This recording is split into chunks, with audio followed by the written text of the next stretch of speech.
وہ حضرت مصعب بن عمیر آپ حضور سے عرض کرنے لگے یا رسول اللہ مجھے آپ سے پیار ہے۔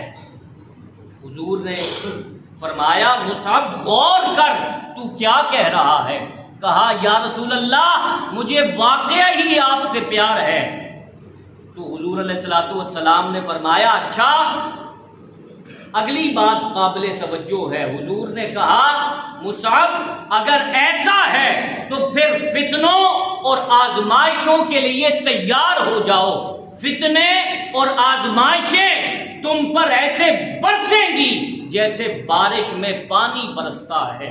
فتنے اور آزمائشیں اس طریقے سے تمہارا احاطہ کریں گی جیسے بارش میں پانی انسان کا جسم بھگو دیتا ہے، ایسے فتنے اور آزمائشیں آئیں گی۔ اور آزمائش کا آنا یہ کسی کے گناہگار ہونے کی بھی علامت نہیں ہوتا۔ ہمارے ہاں اکثر لوگ اس کے بارے میں غلط فہمی کا شکار رہتے ہیں۔